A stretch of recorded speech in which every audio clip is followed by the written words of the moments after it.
Hi viewers, welcome to our channel. ప్రస్తుతం మనతో పాటు భరద్వాజ్ గారు సీనియర్ జర్నలిస్ట్ వాడితో ఒకసారి మాట్లాడదాం. సార్ నమస్కారం. సార్ నమస్తే. సార్ అల్లు అర్జున్ గారి ఇష్యూ కాంప్లికేటెడ్ గా మారుతుందో మనం చూస్తూ వస్తున్నాం. సో ఇంకా ఇష్యూ నడుస్తూనే ఉంది. అయితే ఈ ఇష్యూకి దిల్ రాజు గారు ఏమన్నా ఫుల్ స్టాప్ పెట్టబోతారా అంటూ ఒక చర్చ జరుగుతుంది సార్. ఆయన Telangana film development corporation chairman గా ఉన్నారు. అటు వారధిగా, అటు సినిమా ఇండస్ట్రీ ప్రభుత్వానికి మధ్య వారధిగా ఆయన ఉన్నారు కాబట్టి ఆయన ఏమన్నా హ్యాండిల్ చేస్తారా? తొందరలో రేవంత్ గారిని, అల్లు అర్జున్ గారిని ఇద్దరిని కూడా కలుస్తారని చెప్పారు. అలాగే రేవతి గారి భర్తకు సినిమా ఇండస్ట్రీలో పర్మనెంట్ జాబ్ ఇస్తామని కూడా ఆయన అనౌన్స్ చేశారు. మరి ఆయన చాలా క్లియర్ గా రేవంత్ రెడ్డి గారితో మాట్లాడాను అని చెప్పాడు. నిన్న మీడియా ముందుకు వచ్చినప్పుడు కిమ్స్ లో ఆయన మాట్లాడి ముఖ్యమంత్రి గారిని ఆల్రెడీ కలవటం జరిగింది, ఆయనతో విషయాలన్నీ కూడా మాట్లాడాను, ఆయన బయట ప్రచారం జరుగుతున్న వ్యవహారం ఆ తీరు పట్ల ఆవేదన వ్యక్తం చేశారు ముఖ్యమంత్రి గారు. ఇండస్ట్రీ పట్ల ఆయన ఏమీ వ్యతిరేకంగా లేరు, కాకపోతే అలాంటి ప్రచారం జరుగుతోంది అన్నట్టుగా ఆయన తనతో అన్నట్టుగా దిల్ రాజు గారి మాటల్లో బయటకు వచ్చింది. అయితే ఆయనతో మాట్లాడటం అయిపోయింది అన్నప్పుడు అల్లు అర్జున్తో కూడా మాట్లాడతాను అన్నాడు. ఇండస్ట్రీలో ఒక ప్రామినెంట్ వ్యక్తిగా అన్నారు తప్ప పుష్ప వివాదానికి సంబంధించి అల్లు అర్జున్ని కలుస్తానని చెప్పలేదు ఆయన. ఇండస్ట్రీలో ఒక ప్రామినెంట్ వ్యక్తిగా అల్లు అర్జున్ని కూడా కలుస్తాను, మాట్లాడతాను అన్నప్పుడు ఇష్యూని సార్ట్అవుట్ చేస్తారా అని అడిగారు. కావచ్చు, అవన్నీ తెలుస్తాయి కదా మీకు ఎందుకు మీరు ఇంట్రాగేషన్ టోన్లో వెళ్తారు అన్న టోన్లో మీడియాతో ఆయన మాట్లాడారు. మాట్లాడుతూ విషయం మొత్తం తెలుసు, నాకు అర్థమైంది, దీన్ని ఎలా సార్ట్అవుట్ చేయాలో అలా చేయొచ్చు, పెద్ద ఇబ్బందికరమైన పరిస్థితి ఏం కాదు అని అన్నారు. కానీ నిజానికి ఆయన కిమ్స్లో ఎందుకున్నారు అంటే చాలా క్లియర్గా సీఎం గారితో మాట్లాడిన తర్వాత పరిస్థితిని తను ఆకళింపు చేసుకోవడానికి హాస్పిటల్కి వెళ్ళాడు ఆయన. వెళ్ళి అక్కడ జరుగుతున్నటువంటి వైద్యము వ్యవహారము ఇవన్నీ డాక్టర్లతో మాట్లాడి ఆ పిల్లవాడికి వెంటిలేటర్లు తీసేశారు. తీసేసి ఆహారం అందించేటువంటి ప్రయత్నం జరుగుతోంది, తను రెస్పాండ్ అవుతున్నాడు. కానీ అతనికి ఇంకా ఆ షాక్లో ఉన్నాడు, ఆ డిప్రెషన్ ఆ షాక్లో ఉన్నమాట వాస్తవం, ఎవరిని గుర్తుపట్టేటువంటి పరిస్థితి లేదు. డాక్టర్లు మీరు పక్క నుండి నెమ్మదిగా అతన్ని అంటే తనని తాను రీఆర్గనైజ్ చేసుకోవడానికి మీరు తండ్రిగా పక్క నుండి అతనితో ట్రావెల్ అయితే కొంతవరకు రికవరీ కావచ్చు అని డాక్టర్లు తనకు చెప్పినట్టుగా ఈ రేవతి గారి భర్త చెప్తున్నాడు. ఆయన ఐటీలో ఉన్నాడు, ఐటీ ప్రొఫెషనల్. ఆయనకి ఏదైనా ఒక పర్మనెంట్ ఉద్యోగం ఇవ్వటానికి కూడా ముఖ్యమంత్రి గారి దగ్గర చర్చ వచ్చింది అనేది దిల్ రాజు గారు చెప్పారు. చెప్పి ఆ కుటుంబానికి ఎప్పటికే అంటే ప్రభుత్వం వైపు నుంచి వైద్య సహాయం అందించడం మాత్రమే కాదు, ఇన్ కేస్ ఇంకో దేశంలో ఎక్కడైనా లేదు, ఇంకొక హాస్పిటల్లో ఇంకెక్కడైనా, ఈ దేశంలోనే ఇంకో హాస్పిటల్లో ఎక్కడైనా మెరుగైన వైద్యం దొరుకుతుంది అనుకుంటే అక్కడికి కూడా పంపించడానికి ప్రభుత్వం సిద్ధంగా ఉంది అని కోమటిరెడ్డి వెంకటరెడ్డి గారు చెప్పారు ఆల్రెడీ. అలాగే మైత్రి మూవీ మేకర్స్ నుంచి ఒక 50 లక్షలు వాళ్ళు ఇచ్చారు. అలాగే అల్లు అర్జున్ నుంచి కూడా ఒక 10 లక్షలు అందినట్టుగా ఆయన చెప్పారు. 10 లక్షలు డీడీ వచ్చింది అనే మాట చెప్పారు. డీడీ వచ్చిందంటే ఆల్రెడీ వాళ్ళ అకౌంట్లోకి డబ్బులు వచ్చినట్టే లెక్క. కాబట్టి ఇది జరిగింది అంటే దాదాపు 60 లక్షలు ఆయనకి ఆ సినిమా యూనిట్ నుంచి అందినట్టుగా భావించాలి. అయితే మిగిలిన 15 లక్షలు ఫేజ్ మేనర్లో అనే కాకుండా వాళ్ళకి ఎప్పుడైనా అవసరమైనప్పుడు, ఇన్ కేస్ అతను రేపు ఎడ్యుకేషన్లోకి వచ్చినప్పుడు ఎక్కడైనా ఏదైనా అవసరం అయితే డెఫినెట్గా ఇది మాత్రమే కాదు, ఇంకేదైనా కూడా చేయడానికి మేము సిద్ధంగానే ఉన్నామనే విషయం వాళ్ళు చెప్పారు. ఎవరు? అల్లు అర్జును చెప్పాడు, అరవింద్ గారు చెప్పాడు. కాబట్టి సహకరించడానికి వాళ్ళందరూ అనుకూలంగానే ఉన్నారు. ఇండస్ట్రీ వైపు నుంచి కూడా ఏ రకమైన సహాయం చేయడానికైనా ఫిల్మ్ డెవలప్మెంట్ కార్పొరేషన్ నుంచి కూడా మేము సిద్ధంగానే ఉన్నామని దిల్ రాజు గారు చెప్పాడు. చెప్పి ఈయన మేబీ అల్లు అర్జున్ని కలవచ్చు, కలిసి సన్నివేశాన్ని అంటే అతను గాయపడినట్టుగా మాట్లాడాడు. నా క్యారెక్టర్ అసాసినేషన్ జరుగుతోంది అని చెప్పేసి ఆయన ప్రెస్ మీట్ పెట్టి ప్రపంచానికి వెల్లడించాడు తన మనసులో బాధని. ఓకే. ముఖ్యమంత్రి గారు అసెంబ్లీ వేదికగా మాట్లాడిన మాటలు తనని గాయపరిచినట్టుగాను మాట్లాడుతూనే కొంచెం టాక్టికల్గా ఒక మాట, అంటే ఆయనకి ఎవరో తప్పుడు సమాచారం అందించారు, తనకు అందిన సమాచారం మేరకు ఆయన మాట్లాడారు, ఆ మాటలు నన్ను గాయపరిచినాయి, ఆ మాటలు ఆయనకు అందిన సమాచారం ఆధారంతో మాట్లాడారు, ఆ సమాచారం ఇచ్చిన వాళ్ళది తప్పు అన్న ఒక లీడ్ ఇస్తూ ఆయన ముఖ్యమంత్రి గారి వ్యాఖ్యానం మాటల మీద కామెంట్ చేశాడు. అది కదా మంట రాజేసింది. కాబట్టి ముఖ్యమంత్రి గారి ఇంటెన్షను అవన్నీ కూడా ఇప్పుడు అల్లు అర్జున్కి స్పష్టంగా అర్థమైనాయి. ఎప్పుడు నిన్న విచారణకు వెళ్ళిన తర్వాత పోలీసు విచారణ సందర్భంగా వాళ్ళు వీడియోలు అన్నీ చూపించి సన్నివేశాన్ని పునర్నిర్మించి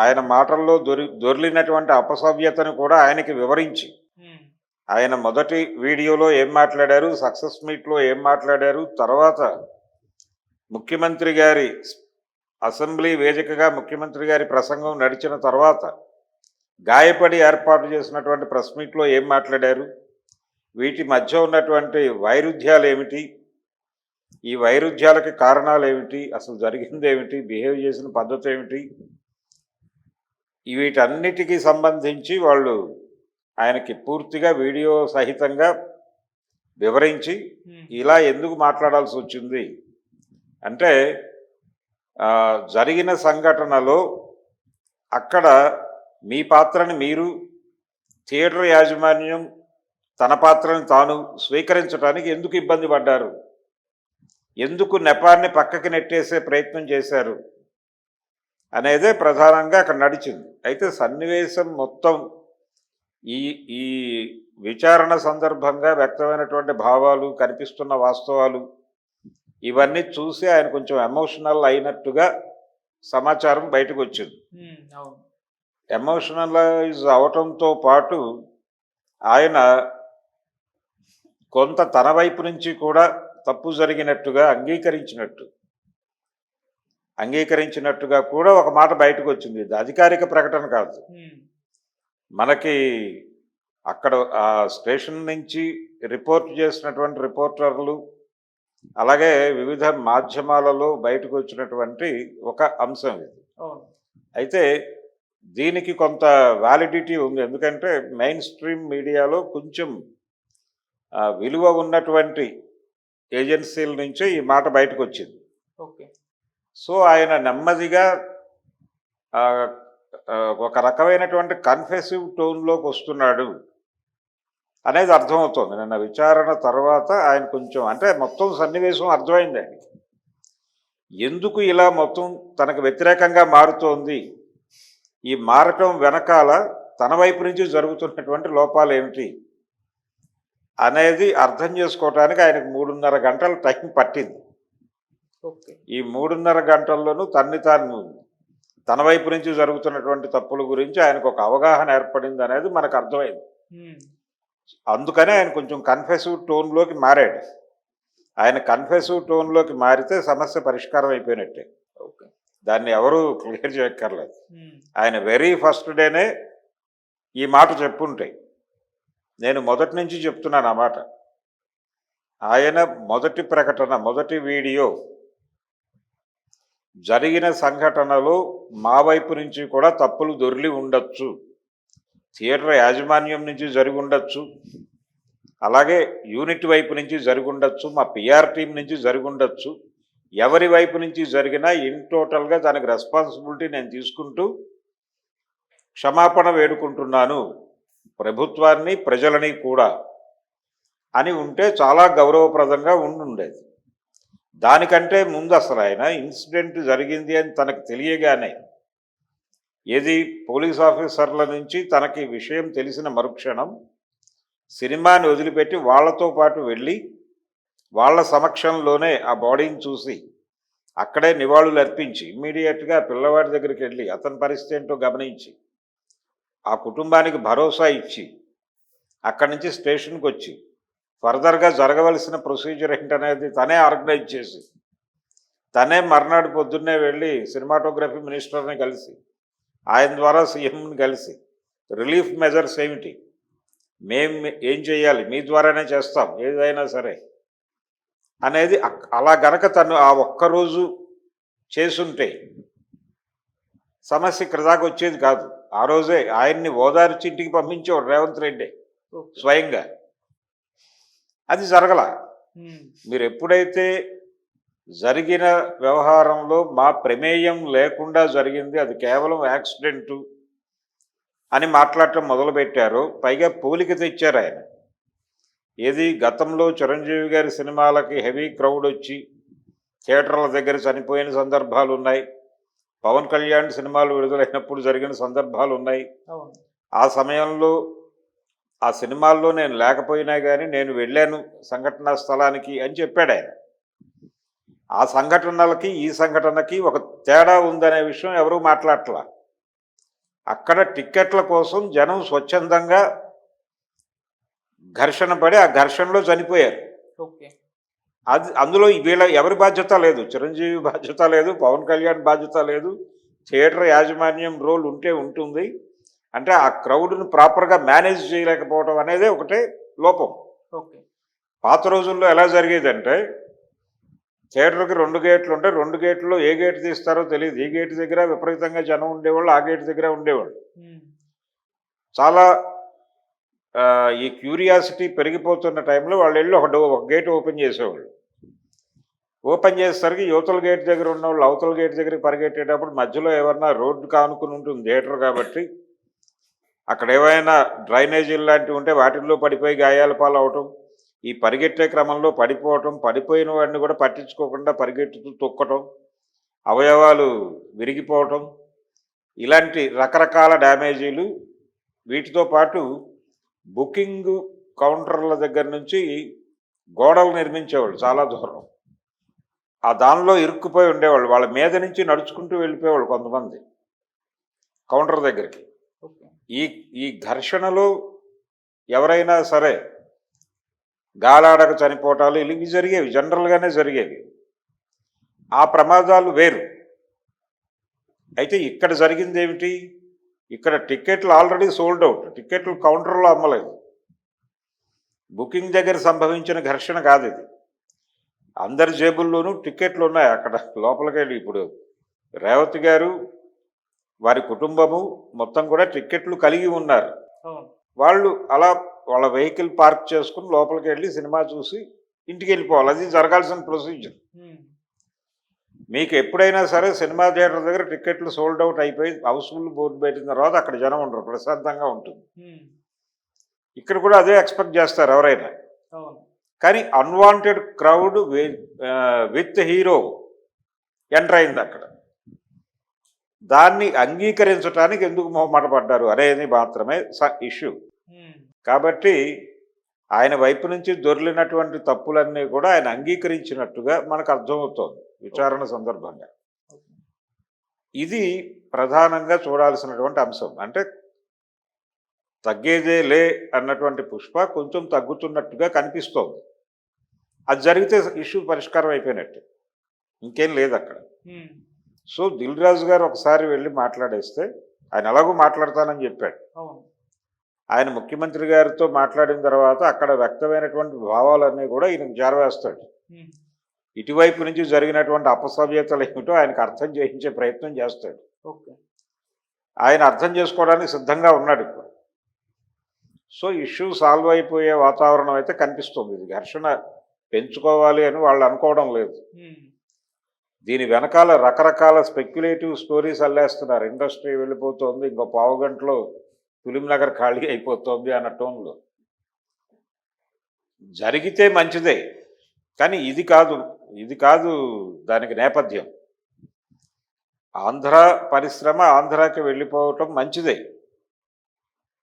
ఆంధ్ర నిర్మాతలు ఆంధ్రాకి వెళ్ళిపోయి ఆంధ్ర ప్రభుత్వం ఆధ్వర్యంలో అక్కడ కూడా పరిశ్రమని ఎస్టాబ్లిష్ చేసి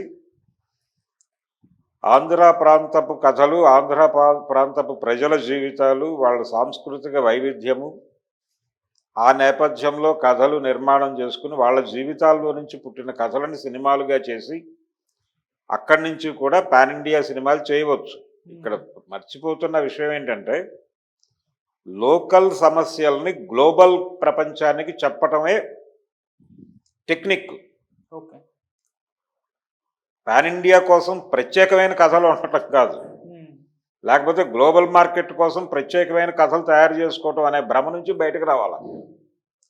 లోకల్ ఇష్యూని గ్లోబల్ లెవెల్లో చెప్పటం అనే టెక్నిక్ని ఆకలింపు చేసుకుంటే ఏ డైరెక్టర్ అయినా కానీ అద్భుతమైన సినిమాలు తీయగలడు.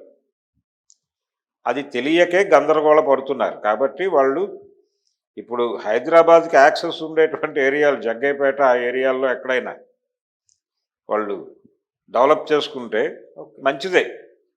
అలాగే ఇక్కడ తెలంగాణ సినిమా ఎమర్జ్ అవుతుంది. అప్పుడు తెలంగాణ సినిమా ఆంధ్ర సినిమా ఉండటం మంచిదే ఒక రకంగా. ఇది చీలికగా చూడక్కర్లేదు. రాష్ట్రాలుగా ఎలాగూ విడిపోయారు. తెలంగాణ తెలుగు, ఆంధ్ర తెలుగు అనేది ఇది నిజానికి కాన్స్టిట్యూషనల్గా జరగవలసినటువంటి ఒక ప్రయత్నం. అది జరగాలి. తెలంగాణ తెలుగు వేరు, ఆంధ్ర తెలుగు వేరు అనేది గనక చేయగలిగితే, నారాయణ రెడ్డి గారు అన్నట్టు తెలుగు జాతి మనది, రెండుగా వెలుగు జాతి మనది అన్నాడు ఆయన. ఇలా గనక జరిగితే ఉత్తమ ప్రాంతీయ భాషా చిత్రం తెలంగాణ తెలుగు సినిమాకు ఒక అవార్డు వస్తుంది జాతీయ స్థాయిలో, ఆంధ్ర తెలుగు సినిమాకు ఒక అవార్డు వస్తుంది. అలాగే సాహిత్య అకాడమీ అవార్డులు వీటిలో కూడా తెలంగాణ తెలుగు గ్రంథానికి, తెలంగాణ తెలుగు కవికి ఒక అవార్డు, ఆంధ్ర తెలుగు కవికి ఒక అవార్డు దక్కుతుంది. అందుకని ఇది జరగాలి. ఇది జరగటం కోసం ప్రభుత్వాలు ప్రయత్నం చేయాలి. అది చేస్తే అలా జరిగితే మంచిదే. ఇది కాదు నేపథ్యం. ఊరికనే ఎందుకు ఫిలిం నగర్ ఇక్కడి నుంచి వెళ్ళిపోతుంది, లేకపోతే సినిమా ఇండస్ట్రీ వెళ్ళిపోతుంది, ఇవన్నీ స్పెక్యులేట్ చేస్తున్నారు. సినిమా పరిశ్రమ నుంచి ఎవరూ స్పందించలేదు ఈ విషయం మీద. వెళ్ళి ఆయన అరెస్ట్ అయ్యి బయటకు వచ్చాడు కాబట్టి వెళ్ళి ఒక సాలిడారిటీ తెలియజేశారు తప్ప ఇష్యూ మీద ఎవరూ మాట్లాడలే. ఎందుకు మాట్లాడలేదంటే వాళ్ళకి అది ఇష్యూ కాదు. అంటే అక్కడ ఆ ఇష్యూని ఖండిస్తే ఆ జరిగిన సంఘటన గురించి మాట్లాడాల్సి వస్తుంది. జరిగిన సంఘటన దురదృష్టకరం, దానిలో కొంత వీళ్ళ రోల్ ఉంది. ఇండస్ట్రీ వైపు నుంచి జరిగినటువంటి లోపాలు ఉన్నాయి, ఎగ్జిబిటర్ నుంచి జరిగిన లోపాలు ఉన్నాయి. ఇవన్నీ చర్చకు వస్తాయని ఎవరూ మాట్లాడలేదు. వ్యూహాత్మకముగా మెగా కుటుంబం కూడా మాట్లాడకపోవడానికి అది ఏ కారణము. వాళ్ళకి సింపతి లేక కాదు, సింపతి ఉంది. టువర్డ్స్ అల్లు అర్జున్ సింపతి ఉంది. జరిగిన సంఘటనలో ఆ మరణించినటువంటి కుటుంబం పట్ల సానుభూతి ఉంది. కానీ ఆ సంఘటనకున్నటువంటి ఈ రకరకాల డైమెన్షన్స్ ఉన్నాయి దానికి. అందుకని కొంచెం సంయమనంతో వ్యవహరించాల్సినటువంటి వ్యవహారం ఇది. ఇమ్మీడియట్గా ఏదో ఒక స్టాండ్ తీసుకునేటువంటి పరిస్థితి కాదు అనే ఉద్దేశంతోనే సైలెంట్గా ఉన్నారు. ఈవెన్ పవన్ కళ్యాణ్ కూడా అందుకే సైలెంట్గా ఉన్నాడు. అతనికి కూడా సింపతి ఉంది ఇతని పట్ల, లేదనే ప్రచారం కరెక్ట్ కాదు. సో సార్ట్అవుట్ అవుతుంది ఇష్యూ. అదేం పెద్ద గందరగోళం ఏం కాదు. తను ఆ మూడ్లోకి వచ్చాడు. దిల్ రాజు గారు వెళ్ళి మాట్లాడి సెటిల్ చేస్తాడు. ఆయనే చెప్పుకున్నట్టుగా వారధిగా ఒక వారధి నిర్మించి